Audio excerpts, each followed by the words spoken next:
আমি 200 কোটি টাকা টাওয়ার ইসলামিক ব্যাংকে আবার ডিসেম্বর পর্যন্ত আমার টাকা নিচ্ছে। কত বড় প্রফিট চাই? আমার টাকা নেওয়ার সময় বলে না যে আমার আসলে এই টাকা হবে না, গেছি এখন 2 লাখ টাকা আমাকে দিবে।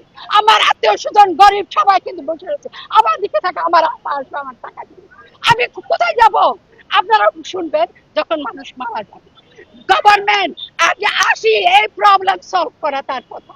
তার এই প্রবলেম সলভ করার পরে তুমি অমুক ভাতা তমুক ভাতা যুব ভাতা কৃষি ভাতা উন্নয়ন ভাতা সব ভাতা দিয়ে ভোট দিয়েছো তুমি। আমি বলবো জনাব তারেক সাহেবকে অলসো, তিনি ছিলেন 17 বছর। Right question, this is the right question. আমাদের টাকা দিয়ে তাদেরকে শেডু দিয়ে দিল, তারা পালাইয়ে গেল। এখন অন্য জনেরা আমরা কিন্তু এখন আমরা রাস্তায় বসে গেছি। That's the question. এই প্রবলেম সলভ করতে হবে গভর্নমেন্টকে। ডিসেম্বর পর্যন্ত আমার টাকা নিয়েছে, নেওয়ার পরে যখন আমি আসছি আমাকে টাকা দিচ্ছে না। আমাকে বলতে 2 লাখ টাকা পাবা। ওয়াই? 200 কোটি টাকা আমার আছে, আমি 200 টাকা দিয়ে 2 লাখ টাকা দিয়ে কি করব? কি করব আমি বলেন? মরবো তো এখানে, মরলে পরে তারা আন্ডারস্ট্যান্ড করবে। তারা যুব ফান্ড দিচ্ছে, কৃষি ফান্ড দিচ্ছে, অমুক ফান্ড দিচ্ছে, ইসলামী ব্যাংকে 500,000 কোটি টাকা লোন দিচ্ছে। যারা রাস্তার পাবলিকের টাকা কেন দিবে না? পাবলিকের টাকা দিয়ে দাও, একটা প্রবলেম সলভ করো, ইন্টারনাল প্রবলেম সলভ করো, then go for the national solve.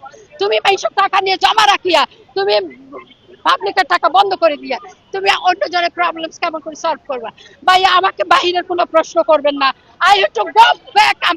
আমি না বলবো না, ইওর বিজনেস। যারা টাকা নিচ্ছে তাদের টাকা সারা বিশ্বের মধ্যে আছে, যে টাকা দিবে তার জন্য একটা এজেন্সি টাকা পরিশোধ করবে। আমি কেন তার লোনের টাকা আমি পরিশোধ করব? এখন তা হচ্ছে টাকা নিয়ে চলে গেছে মানুষ, আমি তার টাকা পরিশোধ করব। এটা হচ্ছে এজেন্সি রাখতে হবে, গভর্নমেন্টের রোল।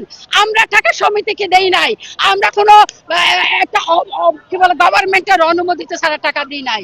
গভর্নমেন্টের অনুমোদিত ওইখানে টাকা দিয়েছি। ভাই আমার আর বেশি আপনারা তুলেন। Right question, this is the right question.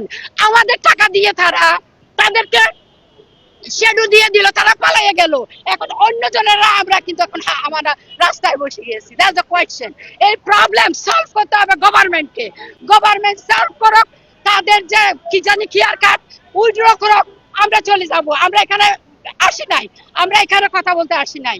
আমরা আমরা এখান থেকে চলে যাব, আমরা এখানে আসি নাই। আমাদের টাকা ফিরাইয়ে দাও, আমরা চলে যাব। That is the how you are মানে কোয়েশ্চেন। কেন পারবে না? পারতেই হবে। গভর্নমেন্ট, আমি আগে কি বললাম? আগে তো বললাম সকল ব্যাংকের জন্য এজেন্সি থাকে লোনের টাকা পরিশোধ করার জন্য। সেই এজেন্সি যাইয়ে ধরবে, আপনি আমি যাব না, গভর্নমেন্ট যাবে, যাইয়ে তার এজেন্সির মাধ্যমে টাকা পরিশোধ করাবে। তার গাড়ি আছে, বাড়ি আছে, আত্মীয় স্বজন 14 গোষ্ঠী আছে, তার 14 গোষ্ঠীর সম্পদ উঠাই নিয়ে আসো, তুমি পাবলিকের টাকা দিয়ে দাও। এটা হচ্ছে পৃথিবীর লোক। এটা এই একই কোয়েশ্চেন আপনি রং কোয়েশ্চেন করলেন। এটা কিন্তু আগে থেকেই আছে, তারা চুপ করে বসে আছে। এখন যখন নির্বাচিত গভর্নমেন্ট হচ্ছে, নির্বাচিত গভর্নমেন্ট যখন 5-6টা প্রমোদন সবাইকে দিচ্ছে, তাহলে যারা এই টাকা নিয়ে ব্লক হয়ে রয়েছে তাদের প্রবলেম সলভ করবে না কেন?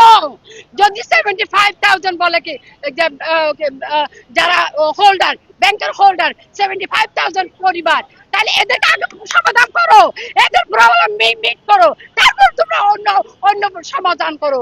তুমি কৃষি লোন, তুমি বেতার লেখা, তুমি অমুক বেতা তমুক বেতা দিয়ে তুমি মানুষকে শান্ত করতেছে। যারা রাস্তায় আছে আমাদের টাকা ফিরাইয়া দাও।